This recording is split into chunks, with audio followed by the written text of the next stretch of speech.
Hey everyone, it's Ben Hardy here, and in today's going to be comparing the Ram RHO to the Ford Raptor. Now, a couple of housekeeping items. First off, huge shout out and thank you to the Ram here in Sandy for giving me some time with the RHO, and then to the Generous Auto here also in Sandy for giving me some time with the Raptor. I'll include a link to both their websites in the description down below. Now, this is a Gen 3 Raptor. It's the first iteration, so it's a Gen 3.1, whatever you want to call it. This is completely identical to a 24 or a 25 Gen 3 Raptor because it's a 35 package. If it was a 37 package or a Raptor R, there are some meaningful changes with the shocks, but with the 35 package, they kept everything the same. If you want me to do a comparison with the RHO versus a Raptor R or a 37 package with the dual valve live valve shocks, let me know in the comment section below. Let's get into this. I almost made it. Let's get into this comparison.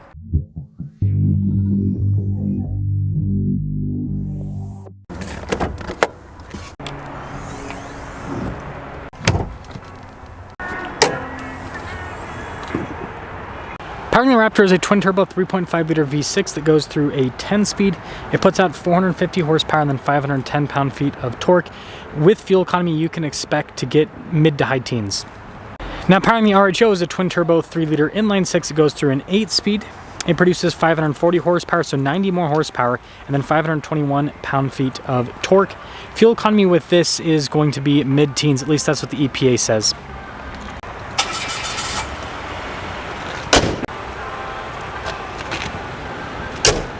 Before I move forward with this comparison, I do want to mention if you're going to see more videos just like this, then I recommend you subscribe because I post content every single day. So like I said, this is a first iteration of the Gen 3, but I think it still has a really cool looking front end. The biggest change to the second iteration of the Gen 3 is literally just the front headlights on the 35 package. The rest of it has pretty much remained the same, but you got recovery points, aggressive skid plate, aggressive approach angle. Both these trucks pretty much have about the same amount of ground clearance with the 35s. With the Ram, I think it looks quite a bit more aggressive than any of the Raptors because of the giant vent there in the center. You've got the aggressive marker lights. The Raptor marker lights look really cool as well. But yeah, when you see a Raptor and a T-Rex next to each other, the T-Rex always just looks a little bit more aggressive. Now, both of these trucks are equipped with 35-inch tall tires. However, the T-Rex has 18-inch wheels, whereas the Raptor has 17-inch wheels, and the Raptor tires are a little bit more on the narrow side of things. When I say narrow, they're 10 millimeters narrower. Anyways, giant fender flares here on the Raptor. You also have pretty bulky fenders. The T-Rex, the fenders and the fender flares are a little bit beefier, I would say, but they both look great. Got this venting here on the side of the T-Rex. Same thing with the Raptor right there. The Raptor has these nice fixed side steps, but this particular T-Rex, you can see no side steps or anything like that.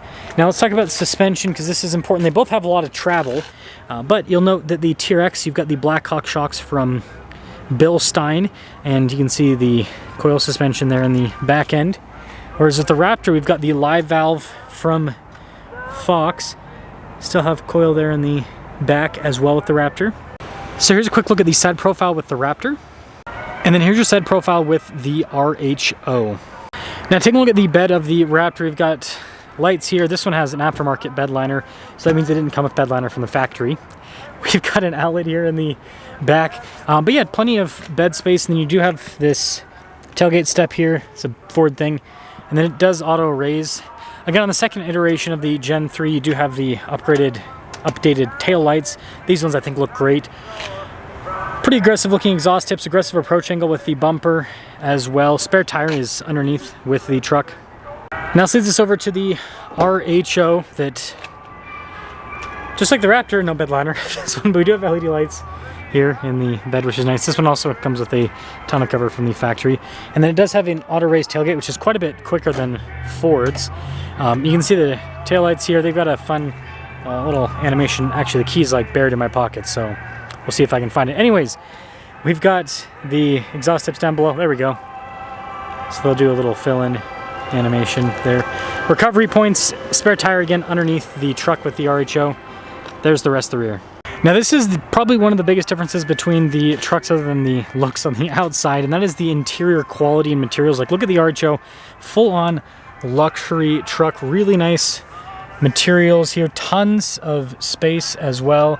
You also have heated and ventilated seats back here, USB ports, just a really nice cabin in general. And so you go. Comparing that to the Ford, you can see the materials. I mean, they look cool, but they're just not nearly as premium, and also just the build quality feel. Ford just feels cheaper. Now, I will say these seats are very comfortable, but again, they just don't look as nice. The materials aren't as nice either.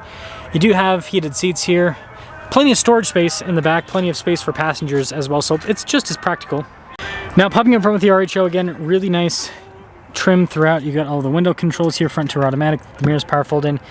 You've got massaging seats, memory seats as well, blind spot mounting with the mirrors. I'll actually compare the payloads. $13.72 with the RHO. RHO there on the seat, perforated all down the center. Getting in, you do have to step up a bit, but not too bad. Full digital gauge cluster, and the door, let's see how solid it sounds. Pretty darn solid if you ask me. Got these cool paddle shifters here, pretty beefy steering wheel overall. We also have a heads-up display. We have a 360 camera. Smaller, it's got good resolution, but smaller view because of the kind of like smaller screen area. But yeah, tons of screen action here. Heated and ventilated seats, heated steering wheel as well, dual zone climate, all of that.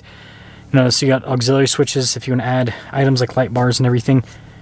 We've got an advanced four-wheel drive system here with launch control, rear locking differential. You've got off-road cruise control. It's got specific drive modes to the RHO. And then we've got a ton of storage here on the center. Got a cool shifter here. RHO on the center console. More storage underneath it as well. Premium trim all across the dash with this. Passenger screen, which I just hate it. I don't understand why they do that stuff. It's stupid. Anyways, camera rear view mirror. And they've got a big sunroof up top. So this thing is decked out, loaded up. It's about 85 grand. Now this leads us over to the Raptor, which again, the theme continues of the interior just not being as nice. I mean, even like stuff like the window controls just feels cheaper, more plasticky. It's kind of a Ford thing. Still have memory seats, still have blind spot monitoring. Payload is actually lower, $11.92. So Ram finally beat Ford with the payload on these trucks. Crazy. Anyways, really nice trim with the seats. These are the leather seats. You get a 37 package, you get the aggressive bucket seats. But popping in, it's a little bit easier with the side step. Even the stop start button feels cheaper. Full digital gauge cluster here in the center, which is cool. And I'll close that. Now, if you get the 24 and up Raptors, you can get a heads-up display, which is a nice feature. You get the giant Raptor paddle shifters and really cool steering wheel with a marker there at the top. 360 camera. Not as user-friendly, but bigger screen view. And the infotainment system's easy enough to use. Heated, cooled seats. We've got two-wheel drive with this, whereas the RHO only has four-wheel drive and above, is what we'll call it. You do have a rear locking differential with this. You do have an off-road cruise control system as well. And then plenty of storage here in the center, big center console area on top of that. Again, it's okay trim on the dash, but just not nearly as fancy. But no passenger screen, so thumbs up to Ford for not doing that stupid stuff. No camera rear view mirror. You've got a bunch of auxiliary switches, panoramic sunroof. If you do a loaded up 25 Ford Raptor, which is going to compete against that, then price wise, you're looking, so all these features, you're looking at about an MSRP of like 82, 83 grand. So they're pretty much identical price wise. So with that being said, let's take them both out and see how they perform.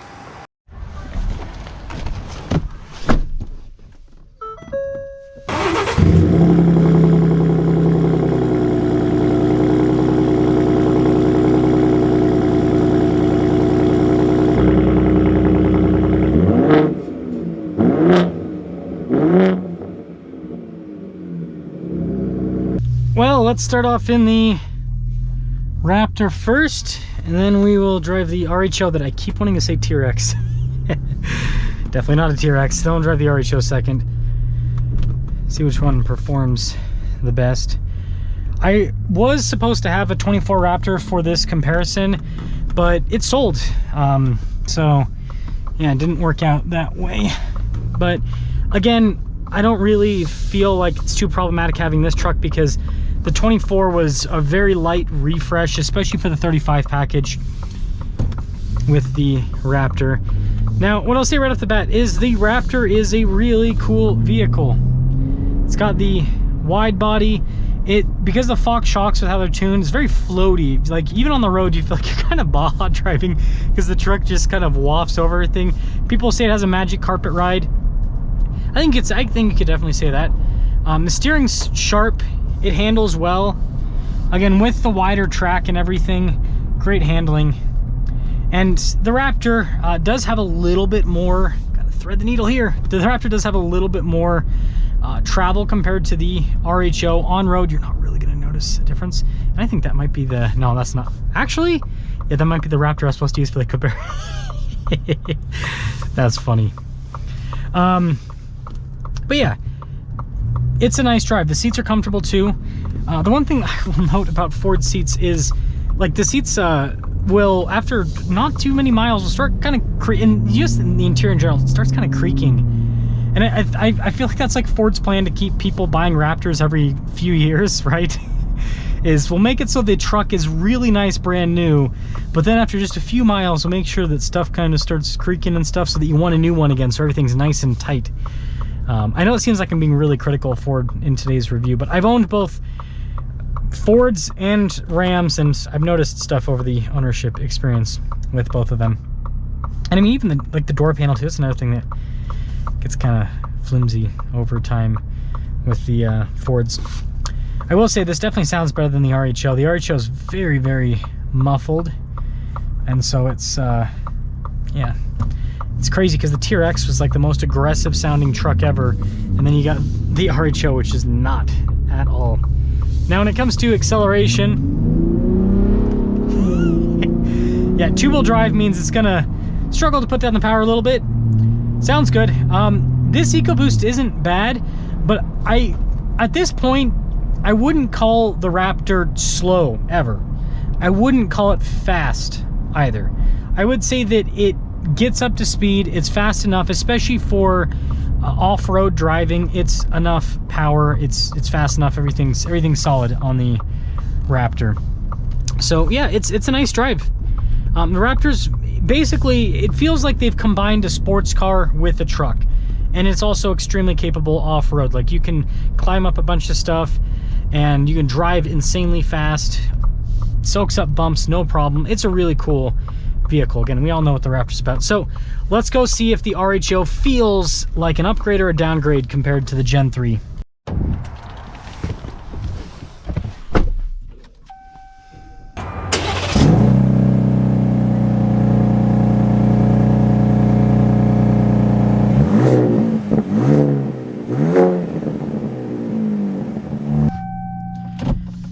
Well, let us now sit off in the RHO back to back. So first off, just sitting in the truck, you don't even have to drive it.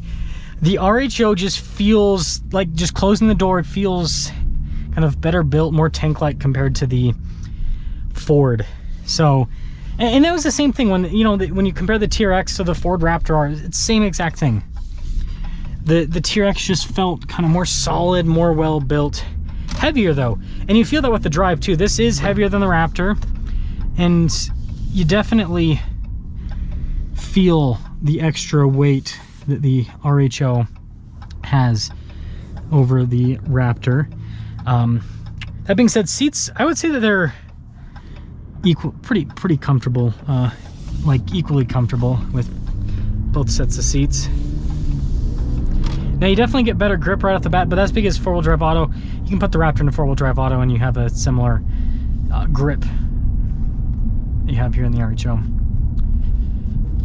Now when it comes to on-road ride quality, the Raptor is very floaty, kind of wafts around, if that makes sense. The RHO firmer, which means that it actually kind of almost handles a little, so it's kind of sixes. It almost feels sharper with the handling, but it also is heavier, which makes it feel a little bit less sharp. So Catch-22, a little bit. Catch-22. Now, yeah, let's see here. Yeah, definitely, like you feel like you're, especially the front end, you feel like you're heaving around a little bit more weight. Now, I will say, I definitely prefer this engine. The EcoBoost just doesn't really have a whole lot of, it's got good torque, but it doesn't really feel like it comes on till later on. This, it feels like it's got a better punch low down, and then on top of that, it feels like it continues to pull harder, whereas the Raptor kind of tapers off a little bit. And that's one of the, you know, disappointing parts about that EcoBoost V6 is And it's just V6s in general. V6s are not known to be all that smooth, whereas an inline six is a lot smoother. And you definitely feel it here. Yeah. This just rips to red line, and it's way smoother. Way smoother. Like I would say that it's a big enough difference that if I could not have the Raptor engine, I would not have it. So to sum things up with this comparison, I think that there's pluses and minuses to both trucks. So with the Raptor, what I see as the big benefit is actually the off-roading. So they're both just as capable as each other when it comes to off-roading. However, the Raptor shocks adjust at a slightly quicker rate, so it's a little bit more comfortable off-road compared to the RHO, but they can both do the same stuff. So it's not like you're getting any more capability with the Raptor, just slightly more comfort. Now that being said, the RHO shocks have been shown to be more durable than the Raptor shocks from what I've seen with the TRXs. There are people that are still on original shocks, 100,000 miles with TRXs, whereas with Raptors, I mean, you get up to 50, 60,000 miles and you got to rebuild them.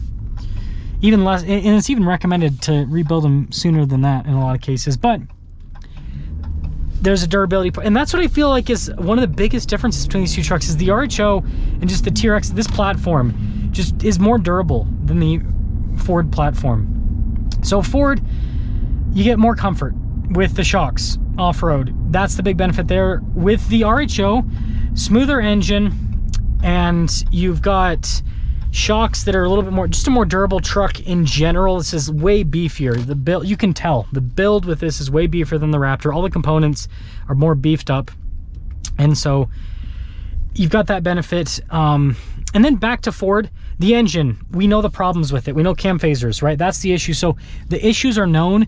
With the RHO, the issues are unknown. So that's the one big scare with this. Let me know which route you'd go. If it were my money, if I was in the market for one of these, I personally would go with the RHO based on how much it costs and what it offers.